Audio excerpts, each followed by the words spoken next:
So last year, you guys, I went through probably the biggest drama in beauty history at the time. Since then, I think there has been bigger moments than what I went through last year, but it was Dramageddon 1.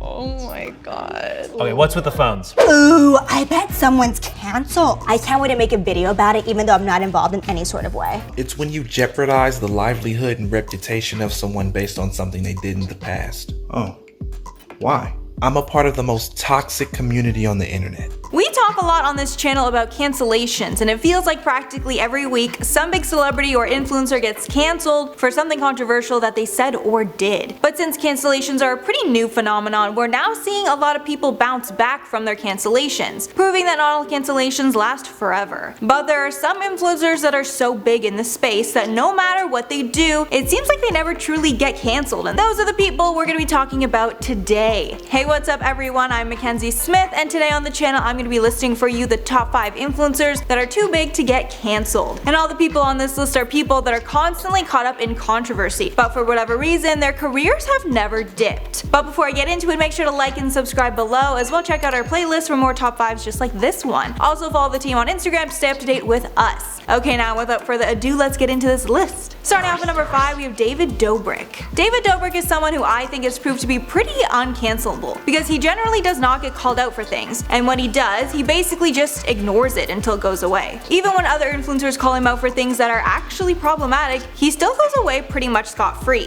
One example of this was with former Vlog Squad member Seth Francois, after he posted a video to his Instagram calling out David for past racially insensitive jokes that they made in the vlogs, and asking him to acknowledge the ways that some of the things that David did in the past perpetuate harmful stereotypes. And even though Seth spoke about some pretty legitimate criticism, it didn't really get any attention. Then Trisha Paytas even got involved, and as we know, she loves to take down the Vlog Squad. And even though she made tons of videos calling out David and his friends for problematic things they have done in the past, it still hardly got any attention. Although it did get enough attention that some of the Vlog Squad members, including Liza Koshy, came out and apologized. And because of all the pressure, David apologized as well. But a lot of people had problems with this apology, as he chose to use his smallest platform, his podcast, to make the 3-minute apology, with people calling him out for trying to sweep it under the rug by putting it somewhere most of his viewers wouldn't see it. He was also called out for not mentioning the apology anywhere in the title. And even though David has partook in problematic things that tons of other creators have come under fire for, it seems like David never really gets cancelled, and no matter what, there will always be adoring fans by his side, ready to defend him against whatever scandal he finds himself in.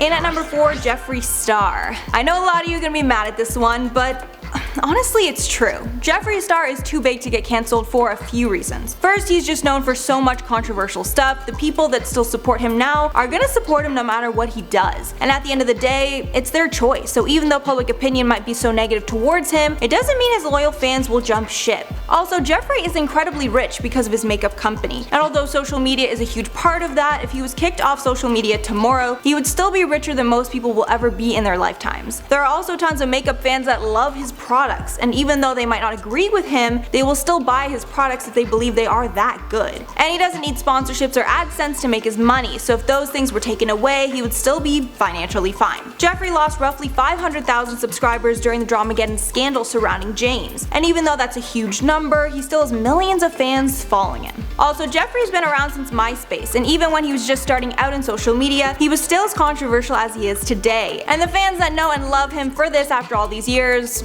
aren't really going anywhere. Lastly, I think he'll always be relevant because drama channels will always keep him relevant. It's really only a few people in the YouTube community that fuel all the content for drama channels, and Jeffree is one of those key people. Also, everyone likes to comment on everything that he does, so he's constantly pulled into drama for practically anything that he does, again, making him irresistible to drama channels. In at number 3, Trisha Paytas. Trisha is yet another person that will probably never get truly cancelled, because at this point, being problematic is a huge part of her brand. Trisha has been in countless scandals over the years and has hardly lost any support with her real fans, and I think that's just the way it's gonna be for her. Trisha is a self-proclaimed troll, with her walking back most of the things that she says in her videos down the line. So I think most of her fans are used to this cycle and expect Trish to own up to problematic things she does in her own time. Also, she makes practically all her money on OnlyFans, with her being a top creator on the platform. And because she doesn't need YouTube to support herself anymore, she's able to do and say whatever she wants online, and her OnlyFans numbers will basically never change. This again means that she doesn't rely on sponsors or AdSense for her money, and she isn't scared of being cancelled. But like I said before, Trisha is constantly getting cancelled. With it being so common, she even makes fun of the fact that she's cancelled half the time. Lastly, just like Jeffree, drama channels absolutely love her because she is one of the key people that is always at the center of controversy on the internet. She's constantly giving these drama channels an endless stream of content, and because she's always being talked about online, she's staying relevant in the space, even if most of the internet has already cancelled her. In at number 2, Tana Mojo. Tana Mojo is another person that is always at the center of controversy, and at this point I'm not sure if she'll ever get cancelled, considering being scandalous is a part of her brand. And somehow after she gets cancelled, she always has a way of redeeming herself to the point that people forget what the last scandal was. Tana has been involved in some of the biggest scandals on the platform, with her getting massive backlash after her TanaCon disaster, as well as seemingly showing her true colors in her MTV reality show. Currently, she's involved in a massive scandal dealing with microaggressions against former black collaborators, and she claimed that she would be addressing it all in YouTube videos. However, it's been months, and those videos have not come. Most of her loyal fanbase has probably forgotten that she promised the videos, but the rest of the internet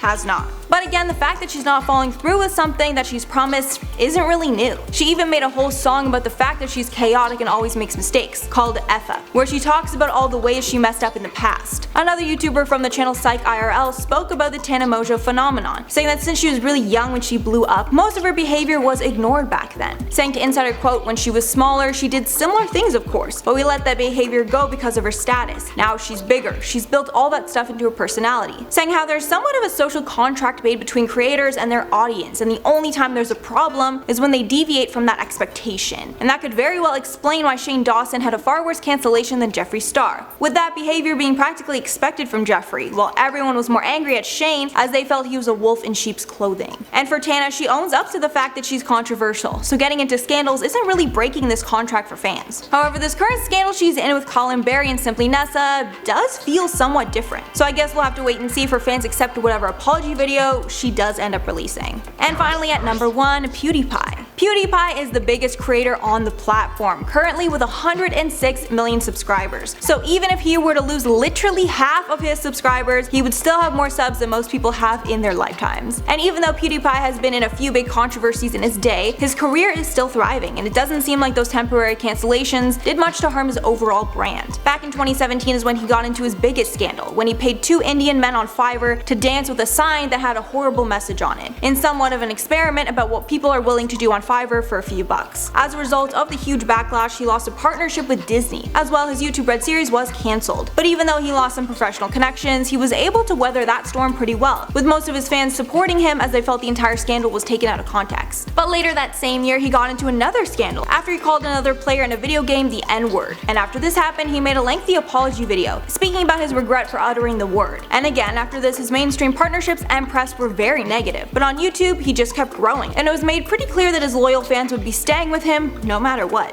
And with as big of a platform as PewDiePie has amassed, it's honestly impossible to think that there's anything he could do that could get him permanently cancelled off the platform or the internet in general. Alright everyone, that's all from me today. Let me know what you're thinking about all this down below. Do you agree with my list, or are there some people that shouldn't be on here? Also, who did I miss that could be in a part 2? I'm thinking the Paul brothers could maybe be in a part 2. Maybe just Logan, not Jake though.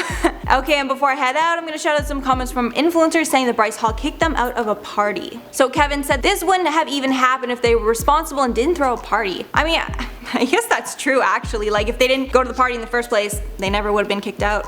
Then Alexander said, "Is this deja vu? I swear I've already seen the story, like before the pandemic." So actually an extremely similar thing happened with Jake, where at the Team 10 mansion, they kicked out a transgender woman because they said she wasn't a real girl, like very similar situation. But the funny thing is, this person was Lila Gibney, who later Tana signed to her like management company. I think Tana's her manager now. So it's really funny that like, while Jake and Tana were dating, that Tana basically took this girl's side and then like signed her. So anyway, I always thought that was really sus, and that's when I first thought their relationship was fake. But anyway, that was just like a rant. But yeah, no, the very same thing happened basically with Team 10. Then Normal said, "Just throw away the whole TikTok community." They're pretty problematic, honestly. Other than Charlie and Addison, who I'm obsessed with, the rest of them are pretty sketchy, I can't lie. Alright everyone, that's all for the video today. Thank you so much for sticking around if you made it all the way here. And again, make sure to like, subscribe, and check out our playlist for more juicy videos just like this one. And I'll see you all in the next one.